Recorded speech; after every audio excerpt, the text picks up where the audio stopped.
Senate group hears call for compromise, produces gun legislation. Capitol Hill. One day after the U.S. Senate blocked 4 gun control measures, a proposal emerged Tuesday that could ease the partisan furor over the chamber's failure to act in the aftermath of the attack on an Orlando, Florida, nightclub, America's deadliest mass shooting. Forged by a bipartisan group that included some of the Senate's most centrist members, the measure would deny gun sales to terror suspects who are barred from boarding commercial flights and subject to enhanced security screening at U.S. airports.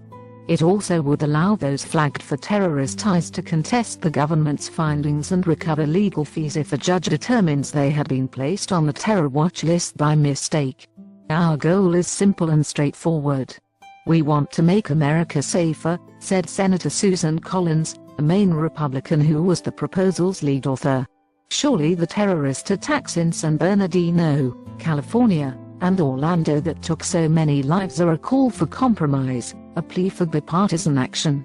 I owe it to the people of Orlando to get something done, said Senator Bill Nelson, a Florida Democrat who co-sponsored the measure.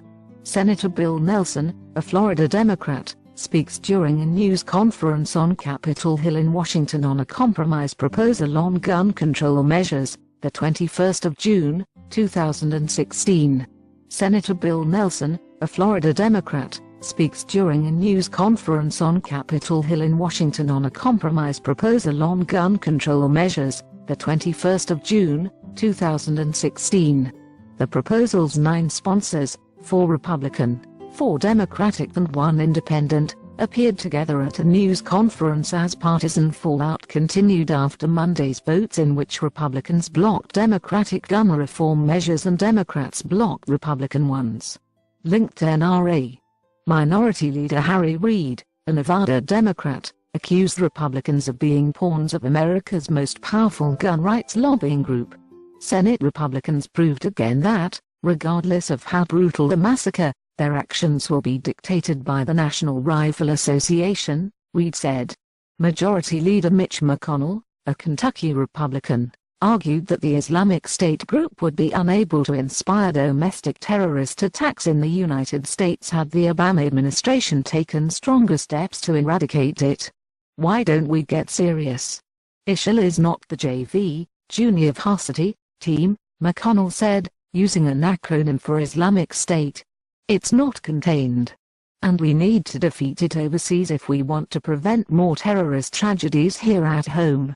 Immediately after Monday's votes, Democrats pledged to make long-standing Republican opposition to gun reform a central issue in the November election. Republicans are defending 24 Senate seats compared with just 10 by Democrats eager to retake control of the chamber. Among Republicans waging a tough re-election battle is Senator Kelly Ayotte of New Hampshire, a co-sponsor of the compromise proposal. I hope that we can stop the politics and really focus on a result that will make a difference for the American people, Ayotte said. Gun control won't stop terrorism. However, I think we can all agree that we do not want terrorists to purchase firearms. Moderates votes.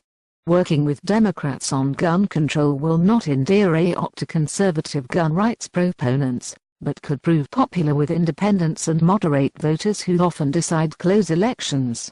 Vulnerable Republican senators are in a tough spot on gun control, according to political analyst Sarah Binder of the Brookings Institution, a Washington public policy research group. Senator Heidi Heitkamp, a North Dakota Democrat, speaks at a news conference with fellow senators on Capitol Hill, the 21st of June, 2016. The senators were unveiling a compromise proposal on gun control. Senator Heidi Heitkamp, a North Dakota Democrat, speaks at a news conference with fellow senators on Capitol Hill, the 21st of June, 2016.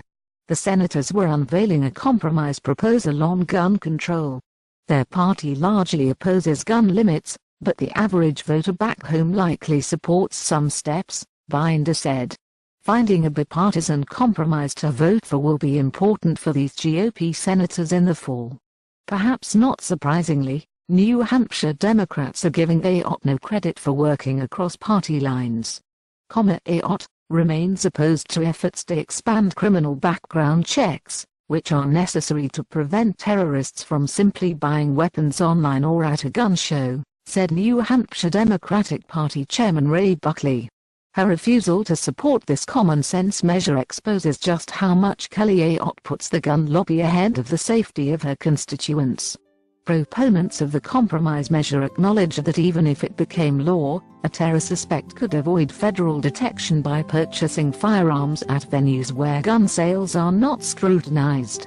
If the terrorist goes to a gun show, there is no background check at all, said Senator Angus King, a Maine independent.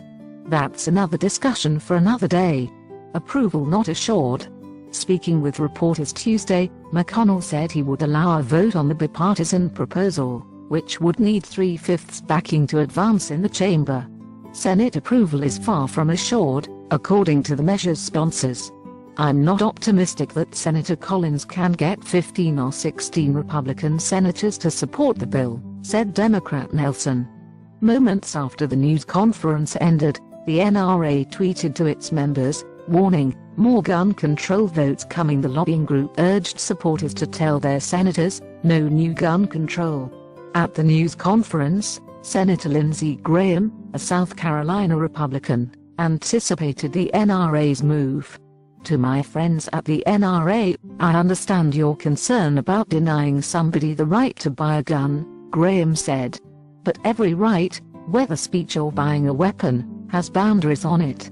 Imposing new limits on access to guns has long faced an uphill battle in Congress, Binder said, adding that the carnage in Orlando and a surge in public support for limited gun reform have put the issue back on the table.